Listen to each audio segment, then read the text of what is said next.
Okay जी। आज हम discussion करेंगे इंशाल्लाह कि इंपोर्ट एक्सपोर्ट के अंदर मैक्सिमम जो डॉक्यूमेंट्स यूज़ होते हैं वो कौन से होते हैं, कैसे बनते हैं, उनमें कौन कौन सी चीज़ें इंक्लूड होती हैं, प्लस कौन सा डॉक्यूमेंट किस बंदे की जिम्मेदारी होती है, यानी इंपोर्टर की होती है कि एक्सपोर्टर की होती है। So, इस हवाले से हम कुछ चीज़ें इंशाल्लाह आज डिस्कस करेंगे।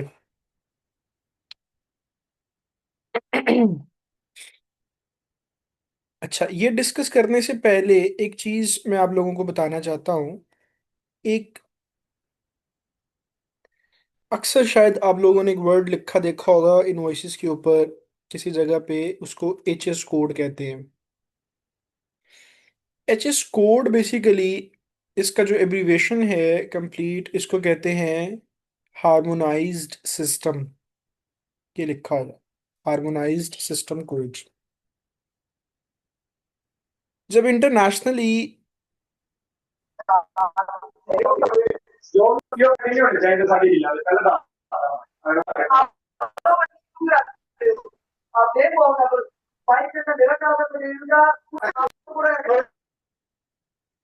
यार प्लीज आप लोग अपने माइक ऑफ कर लिया करें जब मैं बात कर रहा हूँ तो।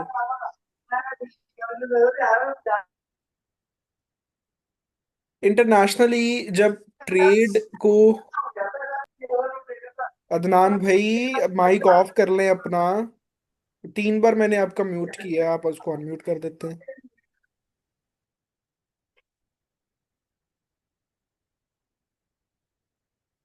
सो इंटरनेशनली जब डिफरेंट कंट्रीज के अंदर ट्रेड का एग्रीमेंट्स हुए तो प्रोडक्ट्स की क्लियरेंस के एतबार से एक सिस्टम बना, उसको एच एस कोड कहते हैं। सिस्टम बना इसलिए कि एक प्रोडक्ट आप पाकिस्तान से क्लियर करते हैं और वो जाता है यूएसए में, तो जब तक दोनों मुल्कों में उस प्रोडक्ट की स्पेसिफिकेशन सेम नहीं होगी तो क्लियरेंस का प्रोसेस जो है वो स्मूथ कैसे होगा। इसकी मिसाल ऐसे है कि मिसाल के तौर पर जो टेक्सटाइल का प्रोडक्ट है, इसकी क्लियरेंस के एतबार से जो ड्यूटीज हैं वो कुछ और हैं, और जो फूड की आइटम्स हैं उनकी क्लियरेंस किसी और एतबार से है। सो पाकिस्तान से आपने प्रोडक्ट्स भेजी टेक्सटाइल की, और यूएसए में जाके वो क्लियर हो रही हैं फूड के एतबार से, तो खराबी आ जाएगी। तो फिर इंटरनेशनली आईसीसी ने, आईटीसी ने ये डिसाइड किया कि हम एक ऐसा सिस्टम जनरेट करते हैं जो पूरी दुनिया में सारी प्रोडक्ट्स का सेम हो। उसको कहते हैं H S code. H S code जो है वो डिसाइड करता है कि कौन सी प्रोडक्ट, उसकी स्पेसिफिकेशन क्या है। अमूमी तौर पर एच एस कोड जो है वो 8 हिस्सों के ऊपर होता है। जैसे कि हम यहाँ पर एक इसको ट्राई भी करते हैं।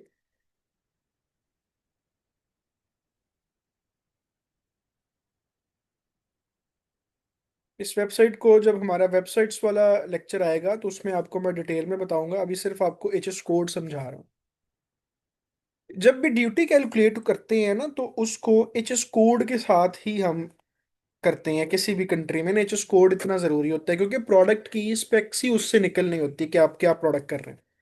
लेट सपोज हम एक एच एस कोड लगाते हैं 8416, ठीक है, या हम 8415 कर लेते हैं मिसाल के तौर पर।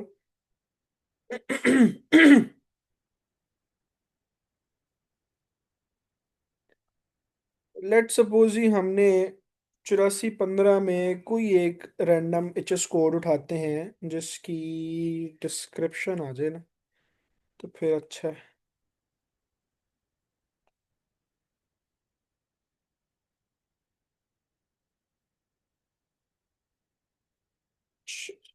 8414 कर लेते हैं।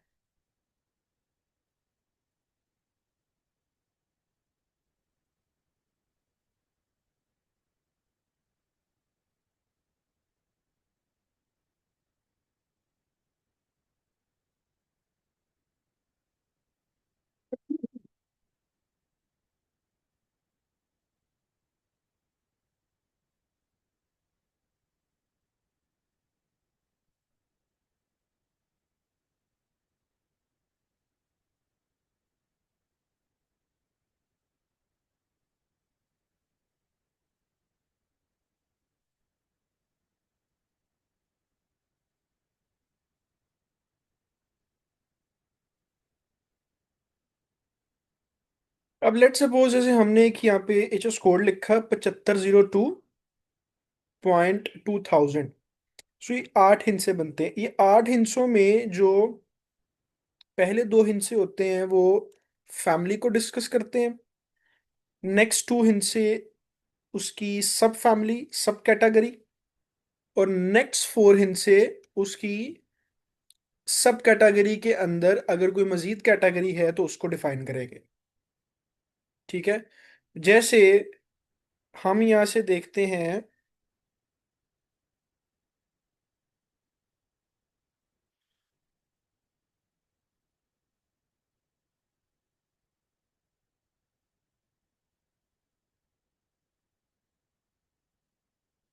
हम यहाँ से जैसे एक डाटा देखते हैं।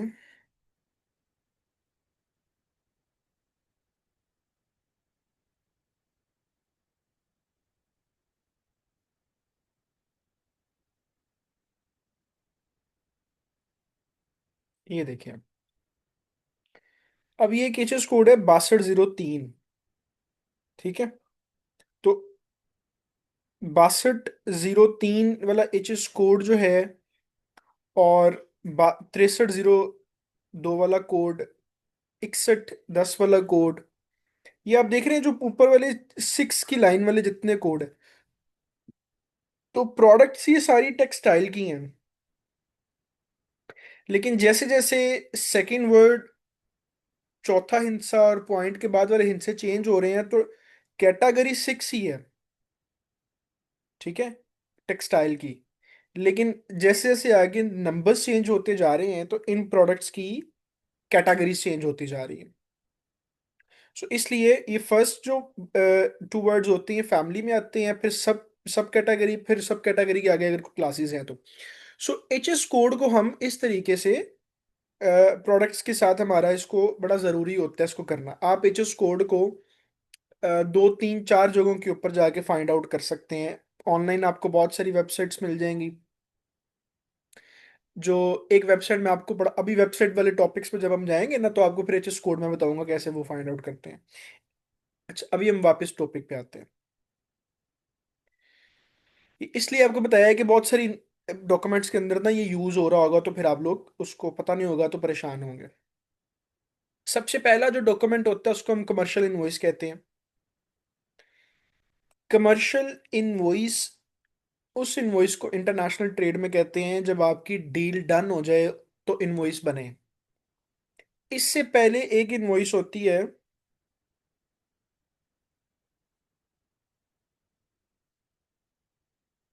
ये परफॉर्मा इनवॉइस। परफॉर्मा इनवॉइस को आप परफॉर्मा इनवॉइस भी कह सकते हैं, कोटेशन भी कह सकते हैं। ये वो इनवॉइस होती है जिस पे अभी आप डिस्कशन कर रहे होते हैं, दोनों पार्टीज अभी आपस में निगोशिएट कर रही होती हैं डिफरेंट चीज़ों के ऊपर, टर्म्स के ऊपर, बजट के ऊपर, शिपिंग के ऊपर। और जब ये वाली इनवॉइस दोनों पार्टीज की तरफ से फाइनल हो जाए तो फिर हम उसको इंटरनेशनल ट्रेड में कह देते हैं कमर्शियल इनवॉइस। कमर्शियल इनवॉइस में क्या क्या चीज़ें होती हैं? एक तो दोनों इंपोर्टर एक्सपोर्टर का डाटा होता है, डिटेल्स उसमें होनी चाहिए। आप जो इनवॉइस जनरेट, अगर आप एक्सपोर्ट, हम एक्सपोर्टर की निगाह से देख लेते हैं।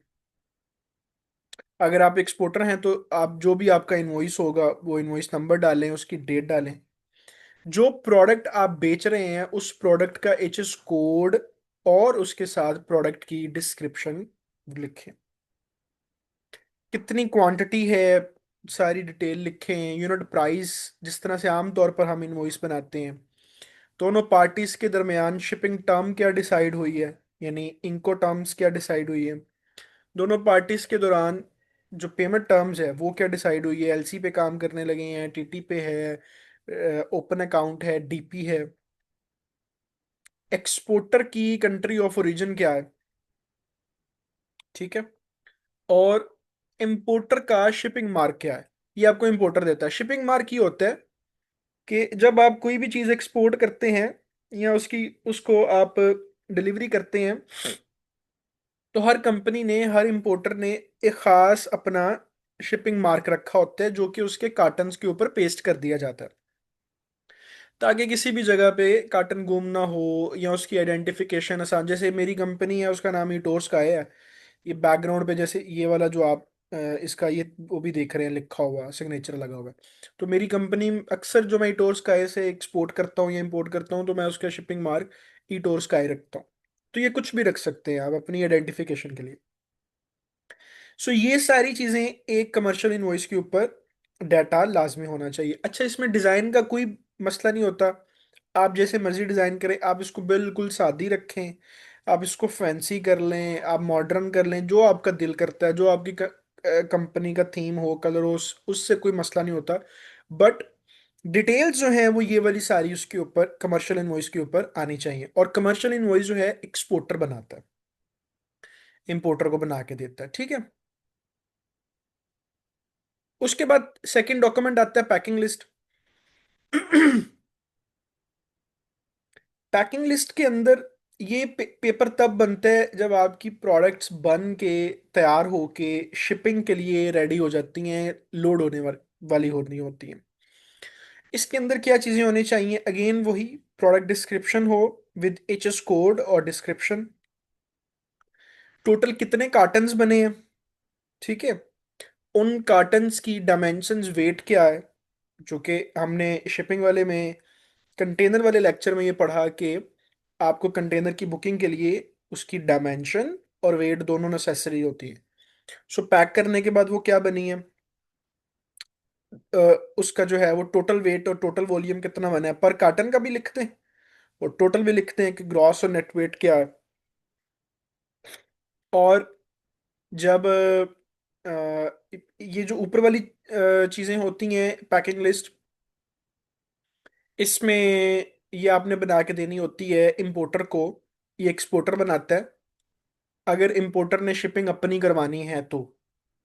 अगर शिपिंग भी आप करवा के दे रहे हैं, जैसे शिपिंग टर्म है CNF, जिसमें आप अगले बंदे की पोर्ट तक उसको करवा के देते हैं, तो फिर ज़ाहिर शिपिंग भी आप करवा के देंगे, तो फिर आप जो शिपिंग डॉक्यूमेंट्स आए तो उसके अंदर जो कंटेनर नंबर हो या शिपिंग मार्क हो जो इंपोर्टर ने दिया हो, तो वो भी पैकिंग लिस्ट में लिख दें। लेकिन ये ऊपर वाली जो चार चीज़ें हैं ये नेसेसिटी होती हैं। आपने पैकिंग लिस्ट के अंदर प्रोडक्ट क्या भेज रहे हैं, कितने कार्टन्स बने हैं, डायमेंशन क्या है, वेट क्या है, ये चार चीजें आपने कंपलसरी। और इसके साथ ज्यादा अच्छा है कि अगर आप ये वाला एक्सपोर्टर इंपोर्टर का डाटा भी ऐड कर दें। पैकिंग लिस्ट भी एक्सपोर्टर बना के देता है, क्योंकि उसी ने सारा माल तैयार करके भेजना होता है इंपोर्टर को। अभी ये डॉक्यूमेंट्स में आपको दिखाता भी हूँ, अभी हम सिर्फ डिस्कस कर रहे हैं। अगेन पैकिंग लिस्ट का कोई फॉर्मेट नहीं होता, कोई स्टैंडर्ड डिजाइन नहीं है, जो आपका दिल करता है आप इसको सादा पेपर बना लें, अपने थीम पर रख लें, जैसे भी आपकी मर्जी है।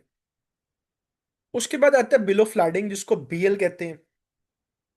BL जो है ये प्रूफ ऑफ शिपमेंट होता है, और आपका जो गुड्स आपने डिलीवर करने होते हैं। BL जिम्मेदारी उस बंदे की होती है जो शिपिंग को हैंडल कर रहा होता है। अगर एक्सपोर्टर ने देनी है, उनका जो इनकोटर्म डिसाइड हुआ है वो एक्सपोर्टर ने देना है, तो फिर एक्सपोर्टर अपने फ्रेट फॉरवर्डर से और शिपिंग लाइन से लेके BL जो है वो इंपोर्टर को भेजता है। अगर शिपिंग इंपोर्टर खुद मैनेज कर रहा है, तो BL जो है वो इंपोर्टर अपने फ्रेट फॉरवर्डर से खुद ही लेगा। BL कौन देता है, BL कैसे बनती है? ये ऊपर वाले कुछ documents, packing list, commercial invoice, और नीचे भी कुछ डॉक्यूमेंट्स पड़ेंगे, वो सारे जाते हैं, गुड्स लोड हो जाती हैं, और BL का पेपर आपको फ्रेट फॉरवर्डर लेकर देता है शिपिंग लाइन से। इसमें कुछ भी आपने नहीं करना होता BL के अंदर, ये आपको वो देते हैं, आपने सिर्फ उनको डाटा देना होता है। उसके बाद आते हैं सर्टिफिकेट ऑफ ओरिजिन पे। कल आपका जो लेक्चर है, कल कल वाला, आज का और कल का दोनों लेक्चर डॉक्यूमेंटेशंस, रजिस्ट्रेशंस, कंपनी, इन सारी चीजों के ऊपर है। सर्टिफिकेट ऑफ ओरिजिन जो है,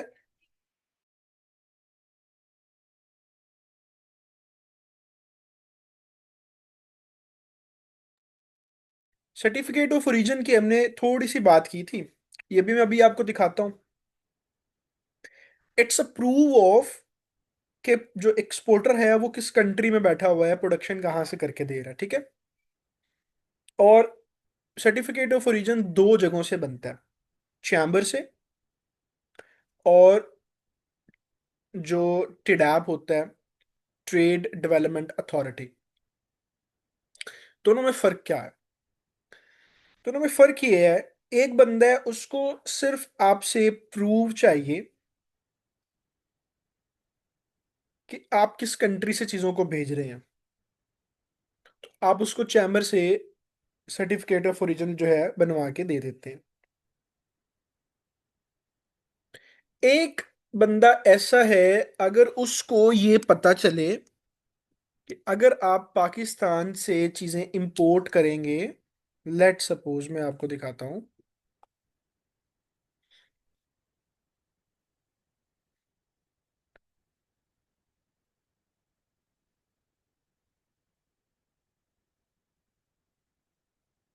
ये एग्रीमेंट है, इसको कहते हैं एफटीए, फ्री ट्रेड एग्रीमेंट्स। ये पाकिस्तान ने कुछ कंट्रियों के साथ कर रखे हैं, Azerbaijan, China, Indonesia, Iran, Malaysia, Mauritania, SAARC, Sri Lanka, Turkey, Uzbekistan, इन कंट्री के साथ पाकिस्तान का फ्री ट्रेड एग्रीमेंट है। अगर इनमें से कोई भी मुल्क पाकिस्तान से चीजें इंपोर्ट करता है तो उसके ऊपर ड्यूटी बनिस्बत दूसरे मुल्कों से कम लगेगी। हम एक मिसाल लेते हैं,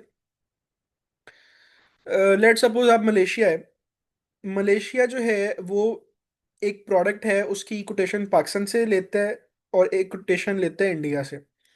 तो अगर इसका इंडिया के साथ फ्री ट्रेड एग्रीमेंट नहीं होगा, तो सेम उसी प्रोडक्ट के ऊपर जब ये अपने मुल्क में उसको इंपोर्ट करेंगे, तो पाकिस्तान के वेंडर की जो चीज़ होगी इनके मुल्क में, उसके ऊपर ड्यूटी इनको कम पड़ेगी, क्योंकि पाकिस्तान के इनके साथ फ्री ट्रेड एग्रीमेंट है। वो जो ड्यूटी कम पड़ेगी ना, वो एक पेपर सबमिट करवाना पड़ेगा, उस पेपर के ऊपर इनको ड्यूटी कम पड़ेगी। और वो पेपर प्रूव होता है कि ये चीजें पाकिस्तान से आई हैं। वो जो पेपर होता है वो मिलता है टिडैप से, कहते हैं उसको भी सर्टिफिकेट ऑफ ओरिजिन है। Let me show you.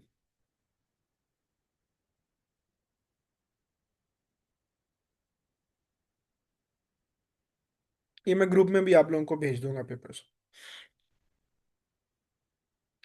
अच्छा जी, ये देखिए जी, ऊपर लिखा हुआ है certificate of origin, Lahore chamber of commerce industry. ठीक है, ये जो चैम्बर से सर्टिफिकेट ऑफ ओरिजिन है वो इस तरीके से होता है। यहाँ भी ऊपर जो है वो एक्सपोर्टर का नाम आ जाता है, इंपोर्टर का नाम आ जाता है, जो आपने उसके अंदर कमर्शियल इनवॉइस के ऊपर जो डाटा आपका बना होगा, पैकिंग लिस्ट के ऊपर दोनों पेपर देने पड़ते हैं। एक्सपोर्टर का जो मेंबरशिप है लाहौर चैम्बर के अंदर, वो यहाँ पर आ जाएगा। प्रोडक्ट्स की डिटेल, एचएस कोड, कितना वेट है, सारी इंफॉर्मेशन यहाँ पर आएगी, और चैम्बर अपनी स्टैंप लगा के ये आपको सर्टिफिकेट ऑफ ओरिजिन दे देगा। ये सिंपल आप दे देंगे अपने उस बंदे को। अच्छा, अब वो कहते हैं मुझे टिडैप वाला चाहिए सर्टिफिकेट ऑफ ओरिजिन। तो ये देखें जी, जो चैम्बर से आपको सर्टिफिकेट मिलेगा वो लेके चले जाएंगे आप टिडैप में। टिडैप अपनी स्टैंप के साथ उस सर्टिफिकेट ऑफ ओरिजिन को अपने अपनी स्टैंप के साथ यहाँ से निकाल के देगा। चीजें सारी वही होंगी, टिडैप की स्टैंप होगी। अब इस डॉक्यूमेंट के ऊपर वो अपने मुल्क में जब इंपोर्ट करवाएगा तो उसको उसके ऊपर ड्यूटी कम पड़ेगी। क्यों? कि दोनों कंट्रियों के दरमियान फ्री ट्रेड एग्रीमेंट है। ये फर्क होता है दोनों में, चैम्बर में और उसमें। सो सर्टिफिकेट ऑफ ओरिजिन एक्सपोर्टर बना के देता है अगर इंपोर्टर उससे डिमांड करे। और कहाँ से बनता है? जो उसका मुतलका चैम्बर है जिसमें उसकी कंपनी रजिस्टर्ड होगी। इसके क्या फायदे होते हैं, कैसे होती है, ये हम कल वाले लेक्चर में डिस्कस करेंगे। But certificate of origin exporter बना के देता है। अच्छा, ये कुछ दो फॉर्म होते हैं, ई फॉर्म और आई फॉर्म। ई फॉर्म कहते हैं एक्सपोर्ट फॉर्म को, और आई फॉर्म कहते हैं इंपोर्ट फॉर्म को। ये दोनों फॉर्म्स आपको बैंक से मिलते हैं। जब हम वेबसाइट के वाले लेक्चर पे जाएंगे तो PSW एक साइड है, इसको हम डिस्कस करेंगे। इसे कहते हैं पाकिस्तान सिंगल विंडो। इंपोर्ट या एक्सपोर्ट का जो प्रोसीजर है वो आज से कोई 7-8 साल पहले इतने इतने बड़े थद्दों की सूरत में, डॉक्यूमेंट्स और पेपर की सूरत में होती थी, चीजें हाथ में लेके जाते थे हम क्लियरेंस करवाने, अब पाकिस्तान ने इसको डिजिटल कर दिया है। हम अपने सारे वही पेपर जो हम पढ़ रहे हैं, जितनी चीजें हम सीखेंगे, उनको स्कैन करके पीएसडब्ल्यू में अपलोड कर देते हैं। और पीएसडब्ल्यू सारे इदारों से कनेक्ट होता है, बैंक से भी, कस्टम क्लियरेंस से भी, शिपिंग वालों से भी। तो उनके पास ऑटो चले जाते हैं, यही से आपका इसके अंदर ये आपको साइड मैं अपने अकाउंट से ओपन करके भी दिखाऊंगा जब हम साइट्स को डिस्कस करेंगे। तो उसमें सिंपली जब हमें एक्सपोर्ट करनी होती है तो हम एक एक्सपोर्ट का पेपर जनरेट कर लेते हैं, इंपोर्ट करनी होती है तो इंपोर्ट का एक पेपर जनरेट कर लेते हैं, that's it. Very simple steps इसके होते हैं, और ये बैंक से मिलते हैं आपको। आप अपने पीएसडब्ल्यू में इंफॉर्मेशन पुट करते हैं, जो आपने करना होता है एक्सपोर्ट करनी हो तो आपको, आप गुड्स वहां पर इंपुट करते हैं कि हम क्या एक्सपोर्ट कर रहे हैं, आपको ई फॉर्म मिल जाता है। इंपोर्ट की सूरत में आपने पेमेंट का प्रूफ देना होता है कि हम पेमेंट ये कर दी है, तो आई फॉर्म वहां से मिल जाता है। ठीक है, सिंपल फॉर्म्स होते हैं, मैं आपको पीएसडब्ल्यू ओपन करके दिखा दूंगा। सो ये दोनों ने करने होते हैं। एक्सपोर्टर जो है अगर पाकिस्तान से कर रहा है तो वो ई फॉर्म करेगा अपने बैंक से, और इम्पोर्टर अगर हम इंपोर्ट कर रहे हैं पाकिस्तान में तो हम आई फॉर्म बैंक से लेंगे। ये फॉर्म जो होता है वो क्लियरेंस में साथ लगता है इसमें। ये इसको वन पेजर कह लें। कस्टम वालों के पास ये वन पेजर फॉर्म जाता है कि जी इन्होंने क्या किया है और कैसे किया है।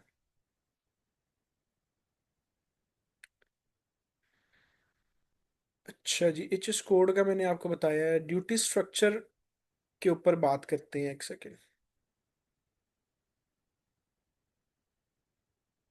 अच्छा जी, अब हम दोबारा आते हैं इसके ऊपर, एच एस कोड के ऊपर। अब ये बड़ी आपने ध्यान से समझना है। मिसाल के तौर पर हमने 6201 को हम देखते हैं, या 02 को देख लेते हैं।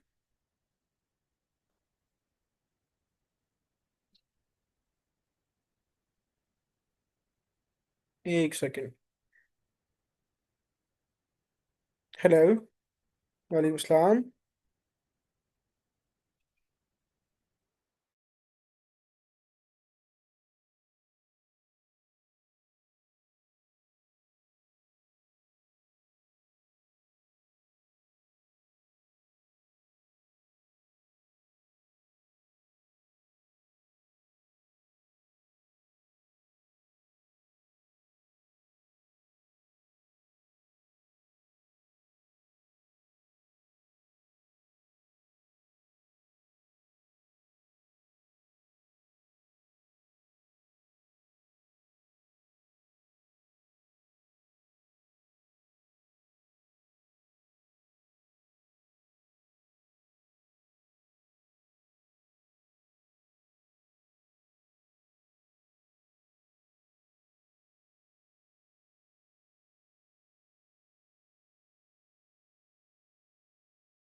अच्छा जी, अब लेट सपोज हमने जो है किसी आइटम की ड्यूटी कैलकुलेट करनी है, तो उसका बड़ा सिंपल प्रोसीजर होता है।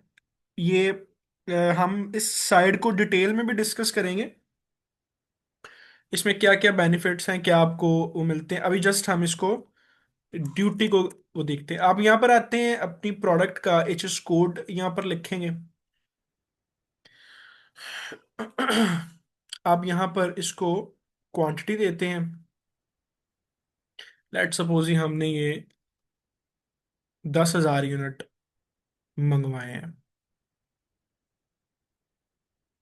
अच्छा, एक चीज आपको बताऊं, ये ड्यूटी कैलकुलेशन सिर्फ इंपोर्ट के लिए होती है। एक्सपोर्ट में चूंकि आप पे ड्यूटी नहीं पड़ती, तो एक्सपोर्ट के लिए ये यूज नहीं होती, सिर्फ इंपोर्ट का देखने के लिए यूज होती है। लेट सपोज एक यूनिट वैल्यू आपका $5 का है, और 10,000 यूनिट वैल्यू में आपके तो $50,000 की आपकी इंपोर्ट है, मिसाल के तौर पर। सो ये नीचे लिखा हुआ है कैलकुलेट ड्यूटी, ये इसके साथ एक प्लस का साइन लगा हुआ है, यहाँ पर आप प्रेस करते हैं तो ये आपके पास ड्यूटी कैलकुलेशन आ जाती है।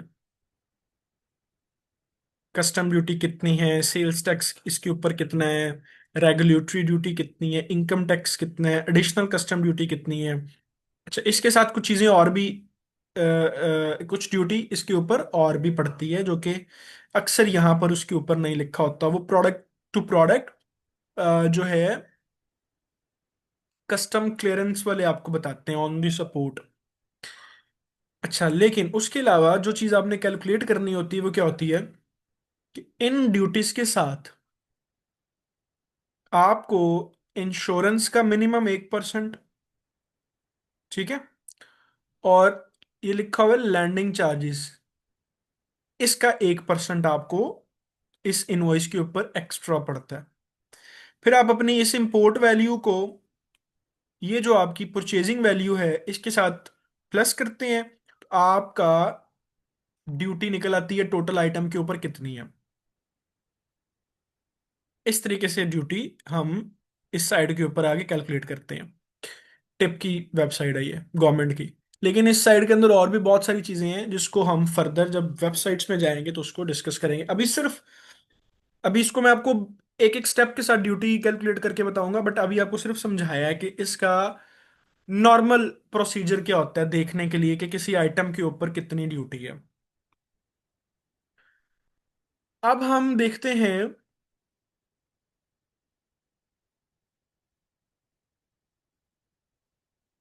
इसको एक सेकंड आप ओवरव्यू भी जरा कीजिए।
अच्छा जी, अब हम दोनों का, एक्सपोर्ट और इंपोर्ट दोनों का जो नॉर्मल प्रोसीजर है उसको जरा एक बार ओवरव्यू करते हैं। एक्सपोर्ट करते वक्त आपने, जो कि आप एक्सपोर्टर हैं और अभी हमने पढ़ा है कि ये शॉर्ट टर्म्स हैं सारे डॉक्यूमेंट्स के ना, commercial invoice, packing list, BL, certificate of origin, ठीक है, ई फॉर्म जो आपने बैंक से लेना है, और इंश्योरेंस अगर आप करवा रहे हैं, अगर वो नहीं करवा रहा, इंपोर्टर नहीं करवा रहा।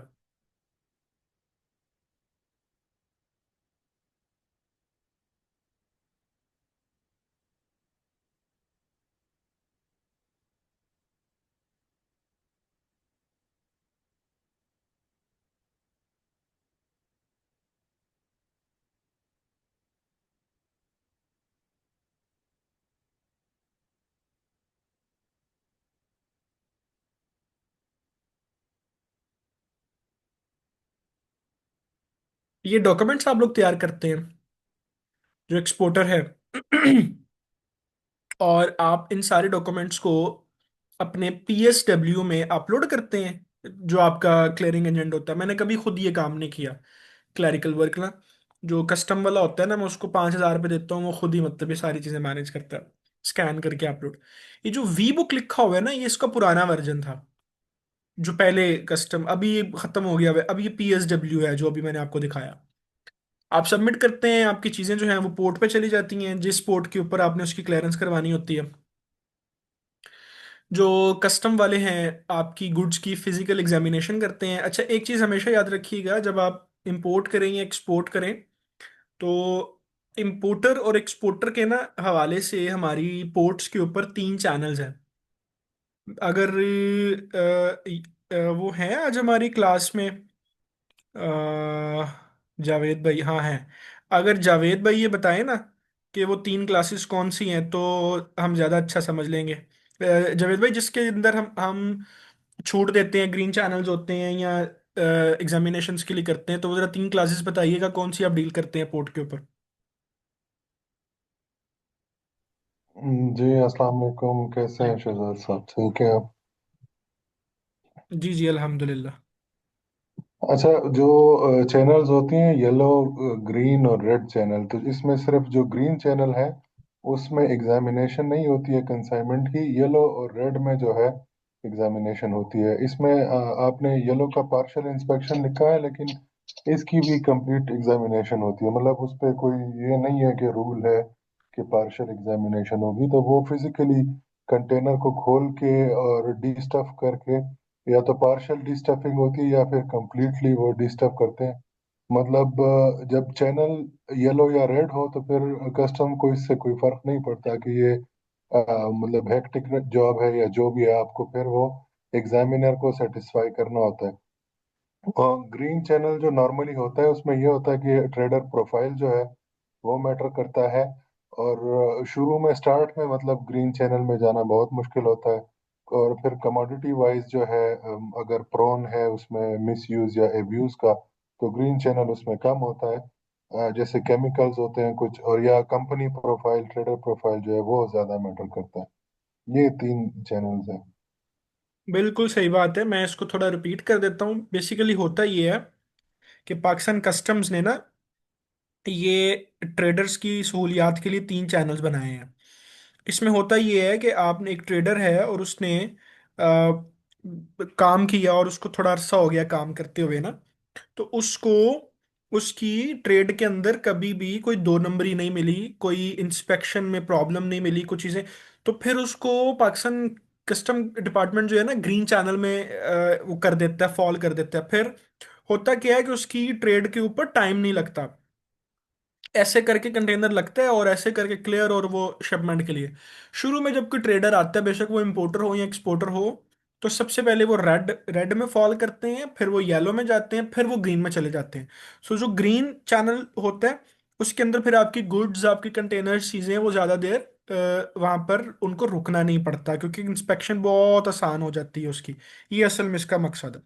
सो आपकी गुड्स जो हैं वो फिजिकल एग्जामिनेशन के लिए चली जाती हैं। एग्जामिनेशन होती है वहां से, ठीक है। एग्जामिनेशन आपने अगर क्लियर कर ली है, एज पर आपके डॉक्यूमेंट्स हैं, आपका जो एग्जामिनेशन वो है, इंस्पेक्टर है, उसको आपने मुतमिन किया है, ऑल गुड है, तो आपकी जो गुड्स हैं उनको परमिशन मिल जाती है, कंटेनर सील हो जाता है, और उसको उसको पोर्ट पे वो चला जाता है इसके लिए, वेसल के लिए, और बिल ऑफ लाडिंग इशू हो जाता है। फिर ये बिल ऑफ लाडिंग आप अपने बाकी सारे डॉक्यूमेंट्स के साथ अपने बैंक में सबमिट कर देते हैं, और बैंक जो है आपके इंपोर्टर को दे देता है, और आपकी पेमेंट रिलीज हो जाती है। अच्छा, इसमें ये डिपेंड नहीं करता कि आपकी शिपमेंट को पहुंचने में वहां पर 40 दिन लगने हैं तो पेमेंट 40 दिन बाद रिलीज होगी। Once you submit the documents in your bank, उसके 5 दिन के अंदर अंदर, 5 वर्किंग डेज के अंदर अंदर बैंक आपको पेमेंट रिलीज करने का मजाज होता है, इन योर 5 डेज। ठीक है, अगर आपके डॉक्यूमेंट्स में कोई इशू नहीं है, एज पर एलसी जो इंपोर्टर ने आपसे मांगा है, जो हमने एलसी की क्लासेस में डिस्कस किया था, कि जो उसने इंफॉर्मेशन लिखवाई है, डॉक्यूमेंट्स चाहिए, आपने वो सारे सबमिट करके दे दिए हैं बिल ऑफ लाडिंग के साथ, तो आप उसी वक्त आपकी पेमेंट क्लियर हो जाएगी। अब हम यही प्रोसीजर इंपोर्ट की सेंस में देखते हैं।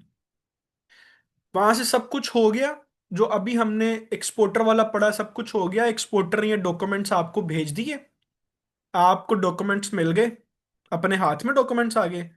आपने आईफॉर्म जनरेट किया अपने पीएसडब्ल्यू के थ्रू बैंक को, कि मैंने ये डॉक्यूमेंट्स मंगवाए हैं, सारा कुछ आईफॉर्म आ गया आपके पास, आपके वो उधर आ गए हैं, गुड्स आ गए हैं पोर्ट्स के ऊपर। आपका जो कस्टम वाला बंदा होगा वो जीडी फाइल करेगा।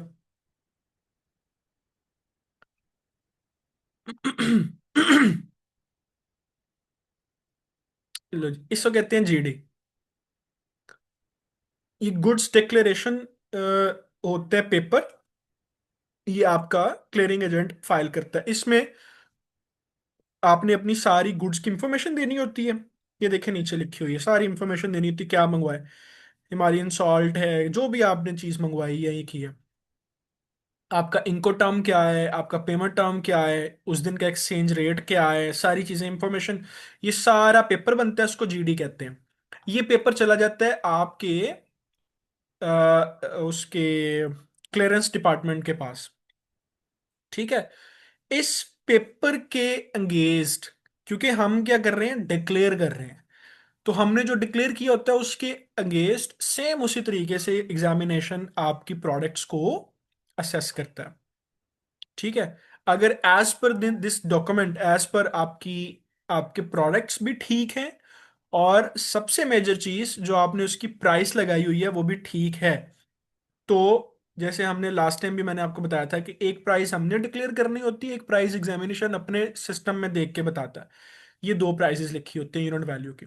सो अगर एज पर इस सिस्टम के वो सब कुछ ठीक है, आपका वो हो गया है, आपका एक चालान बन जाता है। ठीक है। उसको आप अपने वन विंडो के थ्रू उसके जो टैक्सेस होते हैं वो पे करते हैं। आपके गुड्स की इंस्पेक्शन हो जाती है इसके साथ ही, कि गुड्स जो हैं वो कोई इसमें प्रोहिबिटेड तो नहीं है, जो आपने डिक्लेयर किया उसके साथ सब कुछ है, और आपने वो ये ड्यूटीज पे कर देनी होती है। इसके साथ ही जो है वो आपको गेट पास मिल जाता है, और आपकी गुड्स वहां से रिलीज हो जाती हैं। उसके बाद जो भी आपकी डेस्टिनेशन होती है गुड्स, वहां के लिए आपका जो फ्रेट फॉरवर्डर होता है उसको वहां पे शिप करवा देता है। सो ये सिंपल प्रोसीजर किस तरह से शुरू होते हैं, डॉक्यूमेंट्स कैसे होते हैं, और एक्सपोर्ट और इंपोर्ट दोनों के अंदर क्या होता है, ये दोनों में प्रोसीजर्स होते हैं। अच्छा, ये मैंने पाकिस्तान के एतबार से आपको बताए हैं। इंटरनेशनली 90 to 95% ये प्रोसीजर सेम होता है, यही होता है। एक आध कोई चीज ऊपर नीचे हो सकती है, मिसाल के तौर पर जैसे दुबई है, दुबई की आपको मैं एग्जांपल देता हूँ। तो दुबई में हमने ऐसे केसेस भी देखे, मैंने खुद तो नहीं की दुबई में इंपोर्ट, लेकिन मेरे जो बहुत सारे दोस्त वहाँ पे करते हैं वो कहते हैं ऐसे भी हमने केसेस देखे हैं कि आपके जो गुड्स हैं वो पोर्ट पे भी आके लगते भी नहीं है, और आपकी ड्यूटीज पे हो जाती हैं, चीज़ें हो जाती हैं, जैसे ही आके वो लगता है सिर्फ उसको स्कैनर से गुजारते हैं और गेट पास हो जाता है। लेकिन प्रोसीजर पीछे यही होता है, यही चीज़ें चाहिए होती हैं, यही सबमिशंस होती हैं, यही डॉक्यूमेंट्स लगते हैं, और इसी तरीके से चीज़ें चलती हैं। ये हमारा वीडियो जो है ख़त्म हो रहा है, तो इसके ऊपर मैं आपसे क्वेश्चंस भी लेता हूँ अगले सेशन में, और फिर जो हम बाकी चीज़ें हैं उसको भी डिस्कस करते हैं।